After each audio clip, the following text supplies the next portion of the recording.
Coucou, salut tout le monde, c'est Artemus.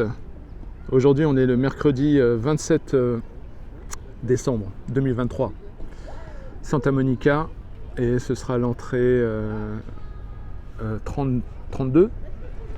Donc voilà, c'est sympa l'éclairage. Là, c'est fin de journée, dans quelques minutes, une dizaine de minutes, il fera presque nuit. Petite vidéo de partage spéciale dédicace pour mes enfants, mes neveux, mes nièces, les nouvelles générations.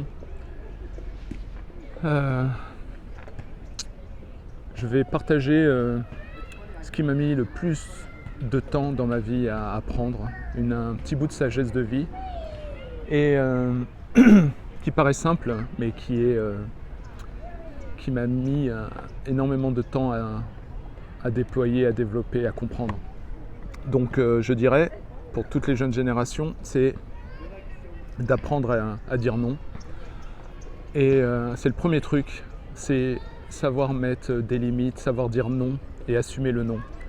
Donc en gros, j'encourage tout le monde, mais surtout les jeunes générations, à vraiment s'entraîner à dire non. Ça ne veut pas dire refuser des opportunités,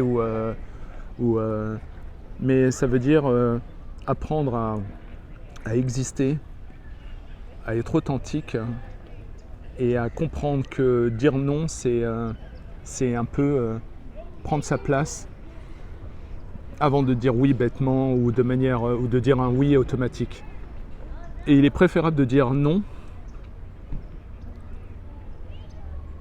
et de s'entraîner à dire non et revenir 3 jours plus tard et dire finalement j'ai bien réfléchi, je pense que je peux t'aider. Je prends un exemple. L'autre jour je faisais mes courses et je suis sorti avec mes sacs et il y avait des gens hyper sympas à l'extérieur avec une petite table qui demandaient certainement à signer pour une association, un truc de charité. Ils étaient adorables.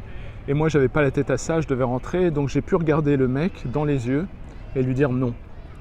Et pas un non agressif, pas un non méchant, mais un non clair. Et ça se sent en fait, ça se travaille presque, tu vois. Et j'étais content de pouvoir partir sans cette culpabilité de te dire mince, j'aurais dû dire oui, tout ça, et de finalement confondre entre ce qu'on veut apparaître, comment on apparaît, comment on pressent, comment on croit que les gens pensent ce que pensent de nous à partir de notre apparence et ce qui on est vraiment à l'intérieur. Je considère que j'ai pas prouvé en permanence que je suis quelqu'un de bien, dans le sens où si je peux aider, j'aiderai naturellement, mais j'en fais presque un automatisme de quand même réfléchir et de ne pas dire oui de manière gratuite. Et donc j'encourage vraiment tout le monde de trouver cette balance entre reconnaître des opportunités et donc dire oui, d'avoir un état d'esprit qui est oui, ouvert à tout, qui est prêt à vivre des expériences, à faire des erreurs, et en même temps de pouvoir mettre les limites, de pouvoir prendre sa place en pouvant dire non à tout le monde, même à ses parents, même à ses meilleurs amis. Parce que pour moi, il est hors de question de subir ou de tolérer la tyrannie de la gentillesse. Et voilà, j'en parle parce qu'en fait, ça m'a causé beaucoup de problèmes d'avoir des difficultés à dire non. J'ai eu une enfance, on va dire, assez traumatisante qui fait que la capacité à dire non était vraiment étouffée. Que toute individualisation était considérée comme trahison. Et qu'en gros, qu'il fallait dire oui. Et donc, il fallait dire oui en permanence. Donc en grandissant, ça m'a créé des travers où finalement, je ne savais plus si je pouvais dire non. Et j'associais le fait de dire non à une punition ou un risque, un grave risque. Et donc j'ai internalisé tout ça en me disant, je suis un mec sympa, je vais être aidant le plus possible. Et finalement, tu te fais du mal plus qu'autre chose, parce que finalement, ça veut dire que le moment où tu vas dire non devient de plus en plus mystérieux, et donc tu associes après le fait de dire non à comment dire, à de l'embarrassement ou de la gêne. Et c'est pour ça que ça met des années à pouvoir travailler sur plusieurs fronts, pouvoir dire non, tout en développant de manière active un travail pour être authentique. Par exemple, être authentique, j'essaie de vraiment de combiner toutes les facettes de qui je suis en une seule personne. En plus, je n'y arrive plus. En fait, la manière dont je me présente à vous, comme ça, dans ces vidéos, je suis quasiment la même personne dans la vraie vie. Je suis peut-être plus marrant quand même. Les vidéos ont l'air un peu trop sérieuses. Et donc là, par exemple, début janvier, je vais avoir un entretien avec une grosse boîte d'aérospatiale et je vais être la même personne. Je vais pas flipper, je vais pas marcher sur des œufs et voilà. Donc ça, c'est mon but. Et d'un côté, de manière active, j'essaye de garder ma sensibilité, mon innocence et ma capacité d'émerveillement. Et ça, c'est un travail actif de tous les jours. C'est pour ça que je fais des road trips, tout ça, pour pouvoir encore m'émerveiller et pour pouvoir encore avoir de l'espoir et éviter que le monde des adultes, le monde des informations et la tournure que prend le monde d'un point de vue géopolitique ne m'altère pas, ne me rende pas triste ou grincheux. Et donc, s'inscrit dans tout ça le non, la capacité à dire non. Et donc c'est pour ça que j'invite à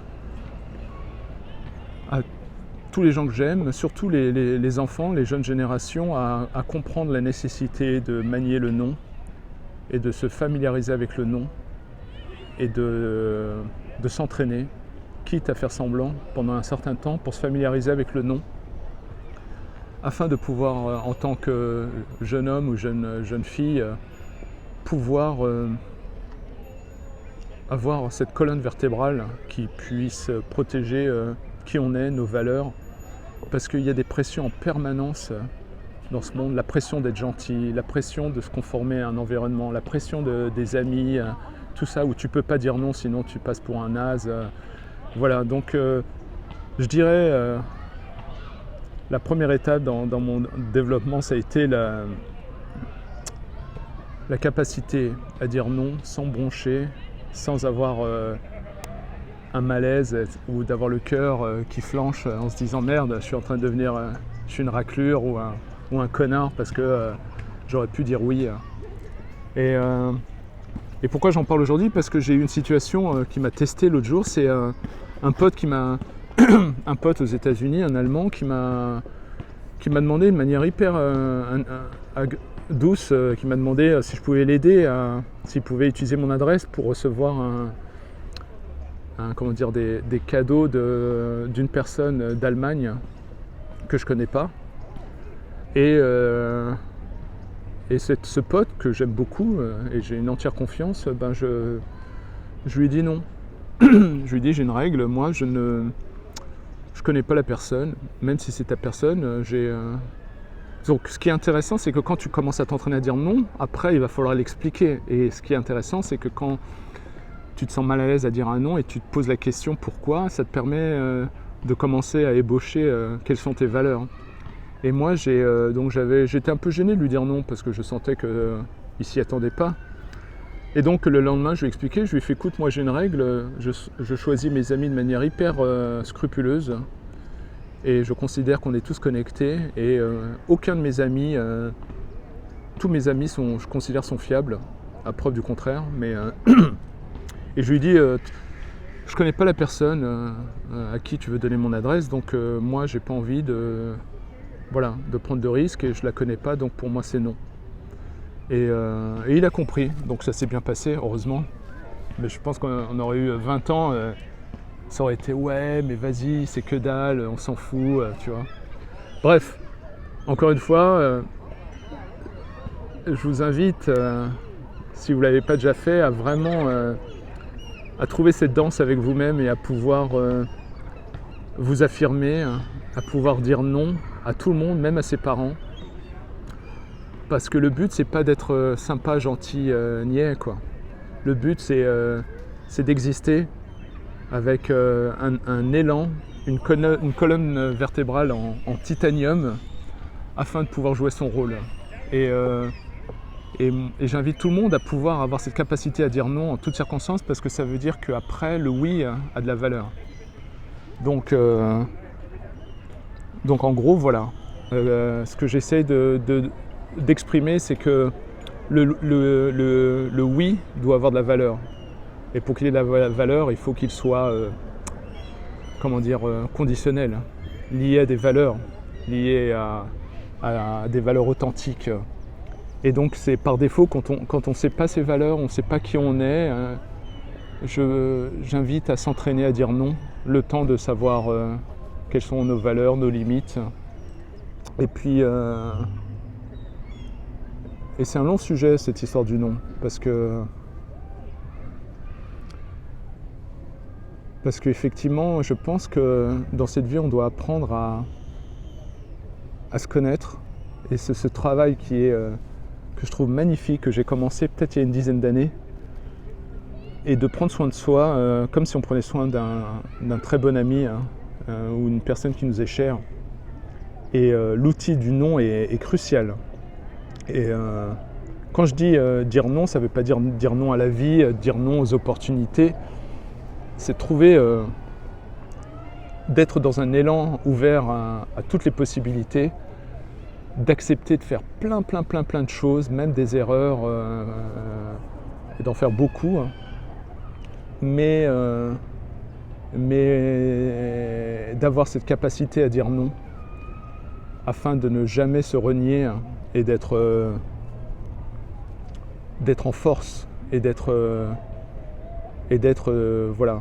décideur dans le oui. Parce que je soupçonne vraiment que les 2/3 des oui qu'on donne, ce sont des oui où on ne décide pas vraiment, où on a des faiblesses, où on veut signaler qu'on est vertueux et sympa, plutôt que de vraiment décider. Donc j'invite, en résonance avec la vidéo que j'ai fait hier ou avant-hier, à être que les jeunes soient intentionnels dans leur vie, qu'ils puissent commencer à comprendre ce qui les convient, ce qui ne les convient pas, de pouvoir dire non dans le doute. Et quand ils disent un oui, que ce soit un oui sincère, pas un oui qui te fasse des nœuds dans le ventre. Et dans le même esprit que cette histoire de pouvoir dire non, il y a aussi l'idée, lorsqu'on dit oui, d'accepter si on a fait une erreur, si on a dit oui trop vite, c'est pas grave, 3 jours plus tard, de dire non. Et c'est pour ça que je sais que j'en parle souvent de ce comportement qu'on peut avoir un peu sympa, et qui des fois peut être le résultat d'une enfance endommagée, comme j'ai pu la voir. Et je pense qu'il faut exister dans cette vie de manière ultra authentique et arrêter le plus tôt possible de naviguer dans cette vie en essayant de jouer des rôles, en essayant de se faire avoir par des conditionnements de société, de vie, notamment le concept de la courtoisie.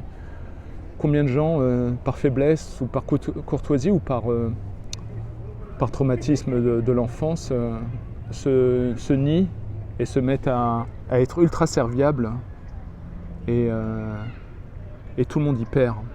Parce qu'eux, ils ne sont pas authentiques, ils ne se présentent pas réellement qui ils sont, et ils s'endommagent en même temps, en souffrant, alors que peut-être le week-end où ils ont dit ouais, je vais t'aider à déménager, alors qu'ils ne voulaient pas, parce que c'était pas forcément de la gentillesse, c'était parce qu'ils n'étaient pas capables de dire non. Moi, j'invite tout le monde, quitte à ce que ça peut paraître bizarre, à dire non. Si un pote te dit tiens, la semaine prochaine, je déménage, est-ce que tu peux m'aider ? Tu peux dire non, j'ai pas le moral en ce moment, j'ai envie de rester chez moi tranquille, mais je t'aiderai bien peut-être la prochaine fois ou dans 3 semaines. Pour l'instant, c'est pas le moment, j'ai des examens. Enfin, voilà. Et je réfute maintenant toute forme de tyrannie. Et pour moi, la pire, c'est la tyrannie de la gentillesse. Où tu as quelqu'un qui arrive et parce qu'il te demande les choses tellement bien que tu te dis je vais lui faire plaisir. Moi, j'ai une règle, je veux que tous les gens qui m'aiment soient authentiques et qu'ils soient eux-mêmes. Ça me ferait vraiment beaucoup de mal de savoir que des gens ont décidé de marcher sur des œufs avec moi ou on dit oui pour me faire plaisir. J'ai pas besoin de ça. Donc voilà, petite vidéo de 15 minutes quand même sur le fait que, sur le côté crucial de dire non, de s'entraîner à dire non pour pouvoir mieux dire oui après. Voilà. J'espère que j'ai été clair. Merci en tout cas. Force et honneur, à demain, si Dieu le veut. Ciao.